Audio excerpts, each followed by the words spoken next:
Hi, my name's Don Young. I'm a laryngectomy. I sound and talk a little bit different than you do because I've had my voice box removed totally by a doctor because of cancer in mine was caused from smoking, I believe. And I started smoking at the age of 14. At the age of 48 years old, 34 years later, I was diagnosed with throat cancer and my larynx removed.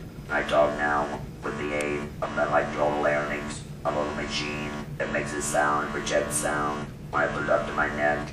If I didn't have this up there, I would be unable to speak or make any sound because I have nothing in my throat to bring out the sound anymore. And this is how I'll speak and talk the rest of my life. And this little machine runs off of a battery, and when the batteries run down, I'm unable to speak, unfortunately. And when I had this done to me, I didn't realize that also I'd have a tracheostomy. What a tracheostomy is, all of my neck is where I breathe. I no longer breathe through my nose and mouth.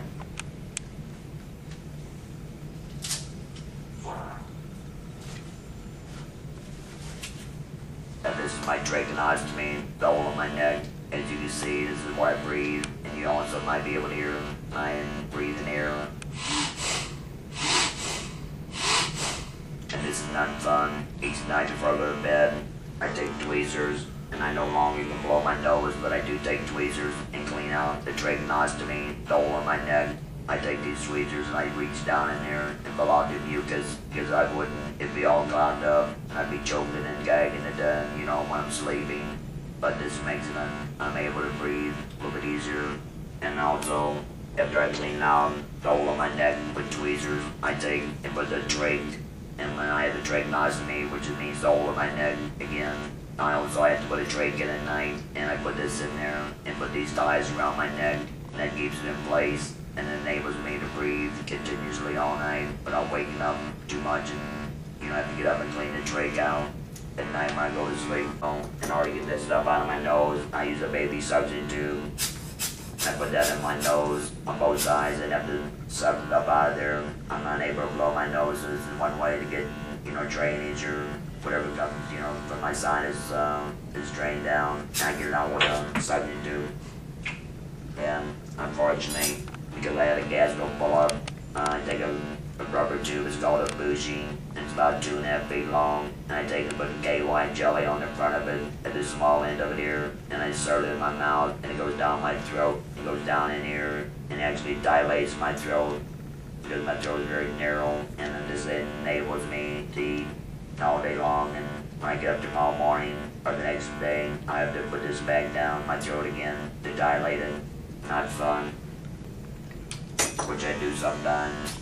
But I started smoking at the age of 14, didn't realize how bad tobacco was, and I think what my mission now is to educate young people about the dangers of tobacco, which I didn't know, and young people realize and know that there's 4,000 chemicals, 200 poison, and 69 of them are known to cause cancer.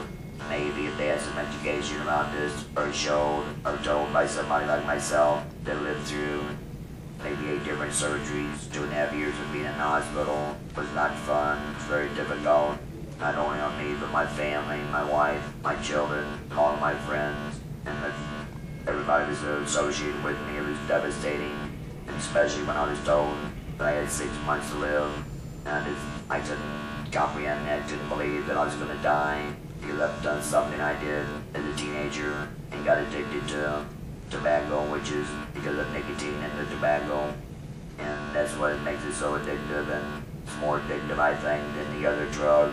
It's more addictive than marijuana, heroin, cocaine, and methamphetamine, and people need to understand that when you try a drug, you get addicted to it, whatever drug it is, and even if it's alcohol, it takes over your life, and you gotta have it every single day, and it just absorbs your thoughts, your mind, and you can't wait to get out of a building, get out somewhere where you're able to smoke, and it just absorbs your thoughts unconsciously.